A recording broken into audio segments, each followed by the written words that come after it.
Hello, everybody. How are you doing? This is S. Anthony Thomas. This is the S. Anthony Thomas Show, and as promised, I am back, baby. And you know what I wanted to talk to you guys about this time? I have a theory that every single human being has a secret supervillain trapped inside them. I'm telling you, this may sound weird to you because this is just the intro, but if you listen to the episode, you will agree with me. I'm telling you, there's a secret supervillain trapped within all of us. Why should I talk about it in the intro? Listen to the episode. Are you ready to hear this thing? Of course you are. Let's do it.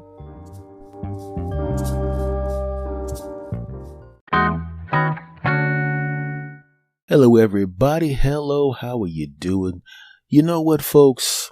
I want to try out a theory of mine. A lot of times I have theories about people, about human beings, about situations. They're my personal theories. I share them with no one. But you know what? I've known you guys for a while. For my original podcast for about 7 years almost. On this one for almost about a year. So I'm going to start trying out some of my personal theories, and I want to find out if you agree with me. Now, my personal theory is we all have a supervillain trapped within us. All of us, they're there. You know, you watch those movies and you see people, comic books are really big right now and video games are really big right now. And people talk about supervillains. They talk about Venom, the symbiote that takes over the man. They talk about Thanos and all this crap. You know what I'm talking about. The supervillains, right? You go to the movie for the heroes, but you also go to the movie for the supervillain, because if the supervillain is a punk, what good is it going to see the movie? You wouldn't go to a movie where Spider-Man is facing a guy who has a bad back. What kind of movie would that be? Short and lame. You wouldn't want to do that. But if Spider-Man's going up against the Venom, oh, now we got to fight. Correct? If Superman is going against a guy who was having a drinking problem and he's sitting in a bar and he can barely get off the stool, how long would that movie be? A nanosecond. You'd get some popcorn in your mouth and why are the credits rolling? Are these the opening credits? What? These are the closing credits. What the heck is that? Oh no. But if somebody from his home planet with equal powers fights with him, oh yeah. Which means even though the movie is named after the hero, the person driving you to go see the movie is the villain, because the villain has to be someone who can actually beat the hero. Well, in your life, you're the hero, and that part of yourself that is evil is the supervillain. But unlike the movie, the supervillain's on the outside. In real life, the supervillain is on the inside of you. Right? Let me tell you a little mini story. I'm going to the supermarket and I see a couple in front of me. They seem like a happy couple. You know, there's a line between when people are being affectionate where it's like, dude, lady, get a room. Well, they stop short of that line. You weren't uncomfortable, but you just kind of go, okay, apparently those two are getting it on regularly. I get it. You're a couple. I get it. And they're talking to each other in that annoying cadence. And you know the cadence I'm talking about. You can't hear the words, but it sounds something like,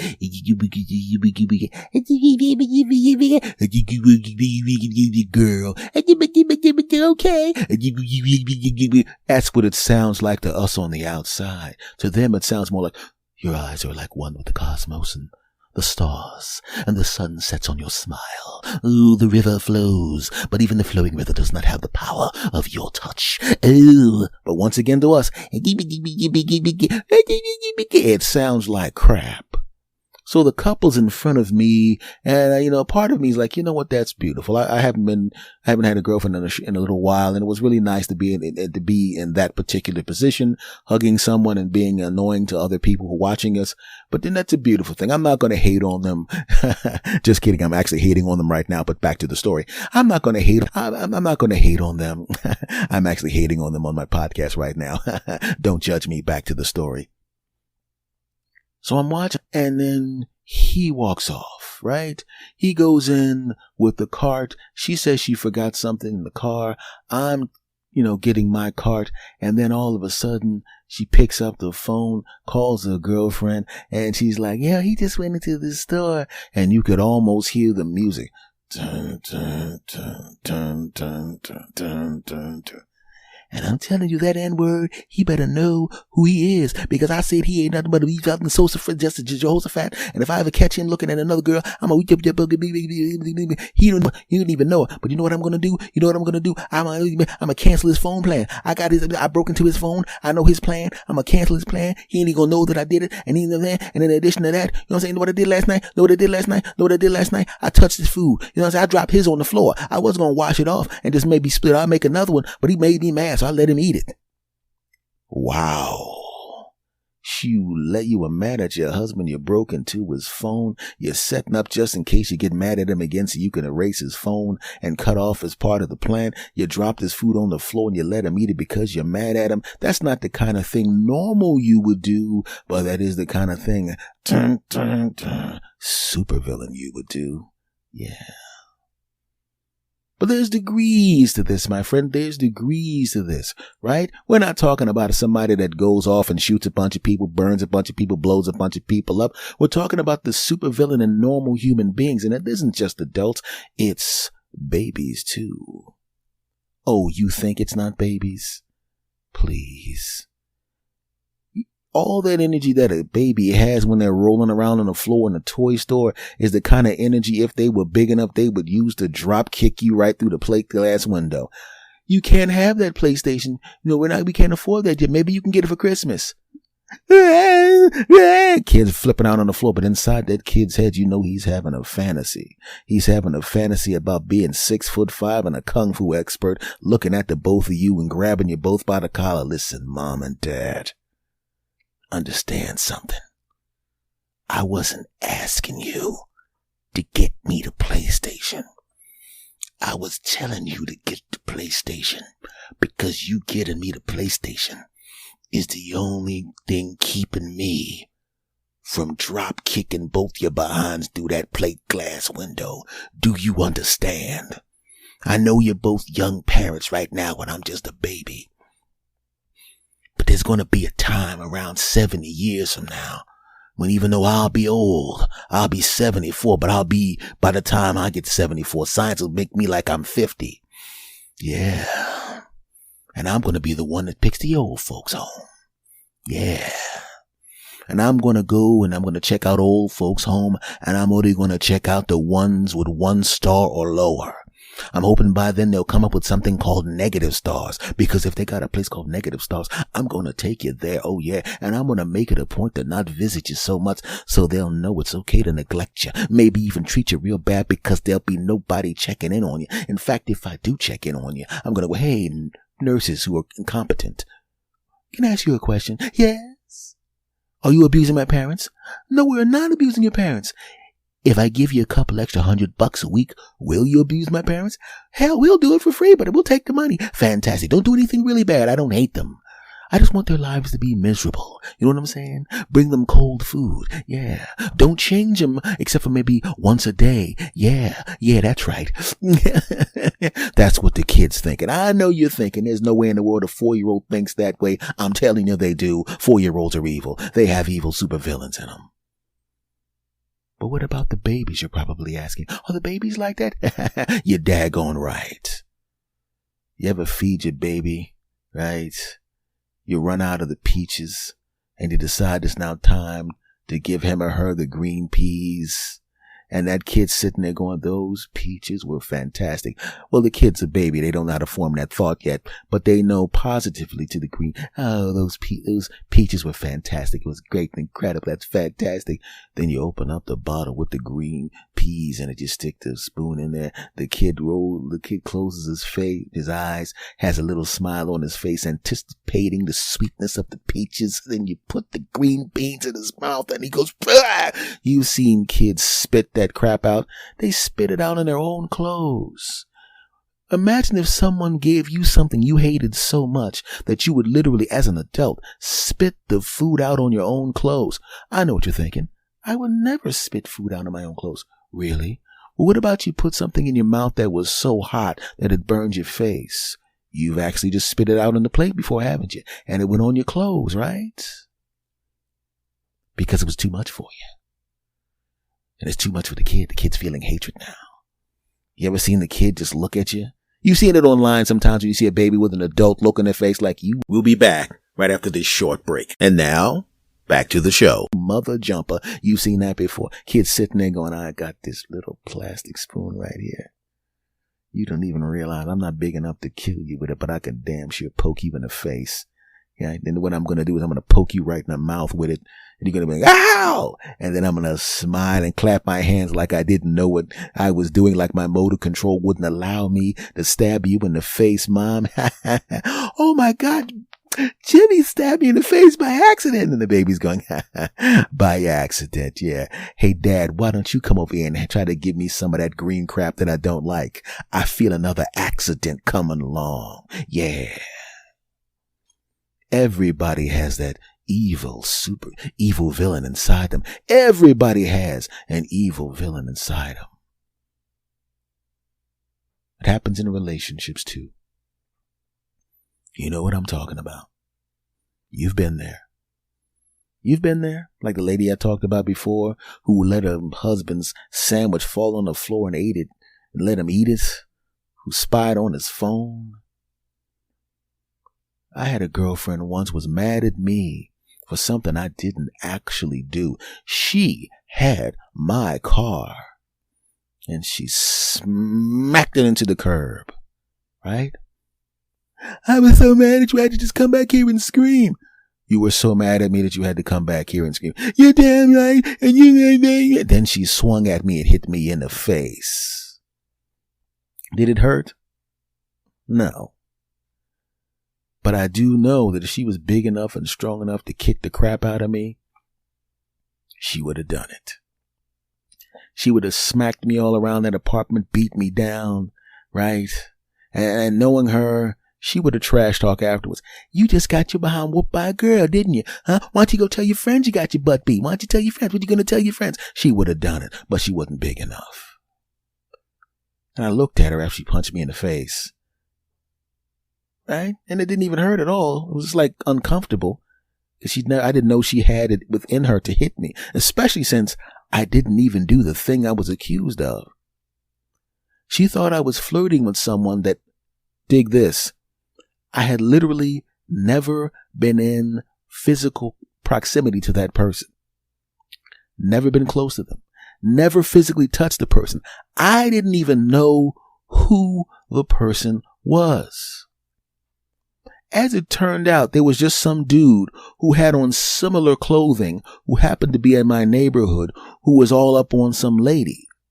And I know what you're thinking. This is the part of the joke where you tell us it was really you.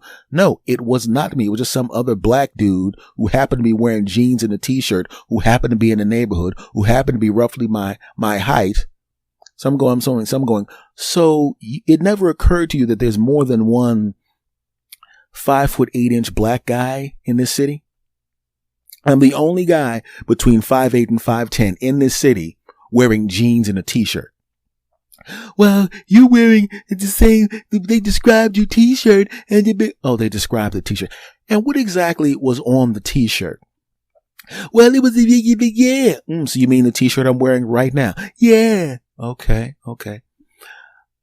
Do you remember when I told you that I was actually going to be doing a show today?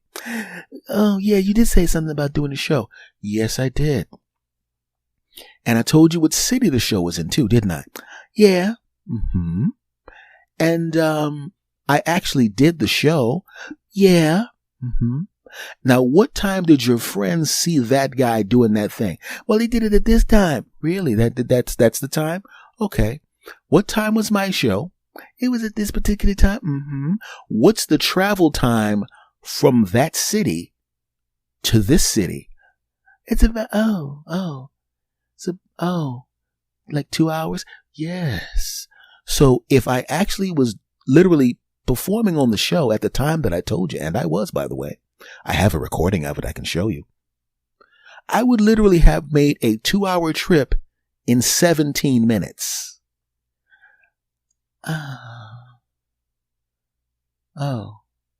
Yeah. You just hit me for something it would be physically impossible for me to do. See, this was a very docile young lady. But because she thought I was with some other, she didn't come to me and go, I heard that you were with another woman and they saw you at this particular time and this particular place. Now, I'm going to give you the benefit of the doubt. I'm not going to accuse you of anything, but they were adamant about it being you. Just tell me what happened. And I would have said, I was actually in this city. Here's a tape. You know the club. You've been there with me. Here's a tape of the club. You knew what the new jokes, what I was going to be doing were, which means you know that these are not the same jokes that I did the night you were there, which means I can show you the tape of me at that club performing the jokes you know I wrote at this particular time, at this particular place. And then I would have popped the tape in. She would have been able to watch the tape and go, oh yeah, okay, so you really were at that place that was several hours away by car and which would made it physically impossible for you to come back here. Yeah. But unfortunately, just like in the beginning of a movie, the evil supervillain within you, within us, the evil supervillain gets the upper hand on the hero. And unfortunately, she had put her hand up on the hero's jaw, the hero being me. And she apologized. But the thing is, now I know that it's within her to hit me if she was upset. And I said, I just realized that I couldn't be in that relationship with her. Because I've been angry enough. I've been so angry where I know if a guy made me that angry, I'm knocking his teeth down his throat. I've been more angry at her, and it never occurred to me to strike her because I don't hit women. I don't hit people in general, but I definitely don't hit women. So I decided I needed to end that relationship because I couldn't accept that. And I ended the relationship. And I know what you're going. You're going, wait a minute, buddy. You're talking about the super secret villain within all these other people. You trying to say that you're above having a secret super villain within yourself? Is that what you're trying to say? You big phony. What about the secret super villain within you? Tell us something about your super secret villain, S. Anthony. You ain't fooling us, punk. What about you? Okay. I did end the relationship. I, of course, didn't let her know I was ending a relationship. I got it on with her about 135 more times, then ended the relationship. I know that was wrong. I mean, that this was younger me. This was like quite a while ago. I would never do that now. If I'm going to end a relationship, I would just end it right now. I can't do this or that. But back then, the super secret villain within me would not allow me to be mean to her. But it would allow me to get it on with her 135 more times and then break up. And I know that's wrong. I know it's wrong. But she punched me in the face. The second she hit me in the jaw, I was like, I can't do this. I can't be in this relationship. But early 20s me was like, I'm mad at her, but I'm not mad enough at her not to jump. Moving on. So folks, listen. Young me had a super secret villain within me who got it on with her 135 more times after in my mind I had already broken up with her. And her super secret villain punched me in the face for a crime that I didn't commit. So I'm speaking from personal experience, but I'm at the point now at 51 years old where my super secret villain knows better than to even step up to me. Every once in a while, the super secret villain with the super villain, the secret super villain within me will step up and go, hey, let's do something. And then I pimp slap him and throw him back in the cage because he's not getting out. Or is he?